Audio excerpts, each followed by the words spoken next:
among democratic nations facing pressure from Beijing. Dozens of legislators from different countries attended the Interparliamentary Alliance on China conference. They gathered to discuss how democratic governments can join forces to respond to Beijing's growing threats. U.S. lawmakers say the Chinese Communist Party is using trade and infrastructure vulnerabilities to influence Washington's policies. NTD's international correspondent David Ives reports from Brussels. Are we seeing a new face of communism today? That was the opening question at this IPAC conference, and it set the tones for the debates as 50 legislators from 30 countries outlined the challenges their country faces from the Chinese Communist Party. The event was highlighted by the surprise visit of Taiwan's Vice President Xiao Bikim. Attending IPAC's plenary session alongside Taiwan's foreign minister, her speech marked the first ever address by a senior member of the Taiwanese government in a major foreign democratic legislature.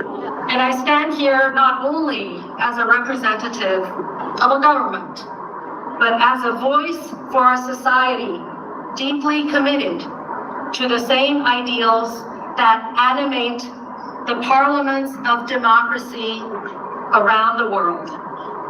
She urged that amid growing geopolitical tensions, 23 million Taiwanese people cannot be excluded from a conversation about protecting freedom, human dignity, and democracy in today's world. She said she hopes Taiwan will not only survive but continue to uphold democratic values alongside its allies.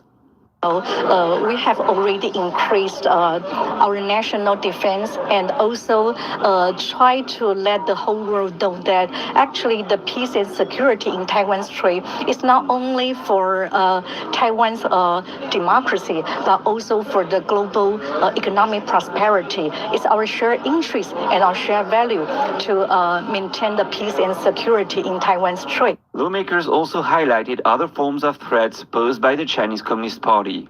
Nebraska State Senator Iliot Bosar shared concern about possible interference from the People's Republic of China. Certainly, we're currently in the middle of a significant amount of economic pressures where through trade, leverages are being used across the Pacific to exercise certain political results. And so, of course, within that framework, real people get caught in the middle. And so if you're like me, you're from a place like Nebraska, global trade is incredibly important for the future of our state. And so it's important that we are resilient and that we are adequately preparing and also protecting ourselves from more direct threats, whether it's to our telecommunications infrastructure, our water infrastructure, and our power infrastructure. We've identified several vulnerabilities that are being actively exploited, being actively threatened by adversaries to the United States, including by the PRC. He added that while the federal administration is addressing these issues, local governments often lack the resources and authority to respond effectively. David Ives, NTD News, Brussels. According to Professor Akira Niigata of Tokyo University, Taiwan produces 92% of the world's advanced semiconductor chips.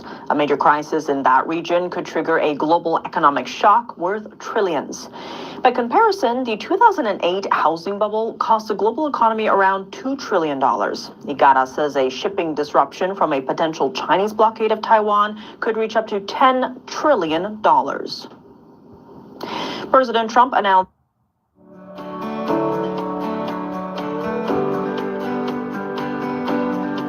反共的大旗，那要求分庭敌我，要求大家站队。中共对这些一定非常生气，他一定会想办法回应。那我们得看看回应怎么样呢？我们再来讨论。第二呢，就是这个拜吴石这个人呢，其实中共对台湾呢，我们讲说是核战两手，用这种方法呢，等于是分裂台湾内部，毁灭台湾，或者说毁坏台湾的这史观，或者说中华民国史观。所以我建议台湾的朋友们呢，蓝绿白跟一般朋友们呢，多读读国共关系史，那或者说读读苏俄在中国，或至少读一本书呢，叫《九评共产党》。那这样呢，你头脑会比较清楚一点。那国台办呢，最近骂我们说这个忠孝仁爱世界和平的道德有亏。我说谁都可以讲，就是中国没有资格讲的话。过去放弃四维八德的、放弃传统道德的，就是中国共产党。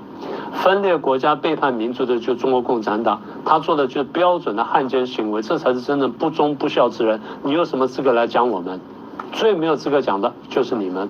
当然，我们自己也要再更加努力一点，我们自己有更好的，我们自己有更大的改善空间。但是无论如何呢，中共没有资格批评我们。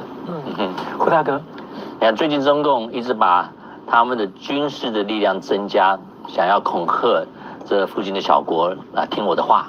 OK， 他得到的结果是相反的。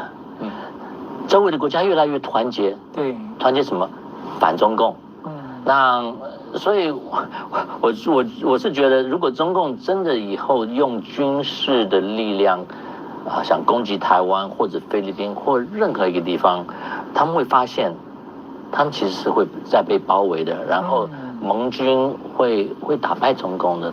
所以这件事情，我觉得中共要想清楚因为从我来看的话，中共如果要用军力，他成功的机会是非常非常低，他赢不了的，因为像我讲的，周围的国家越来越团结，会一起做行动所以希望我们能够保持和平，能够继续嚇阻中共，然后大家能够和平的生活，然后不再怕中共。想看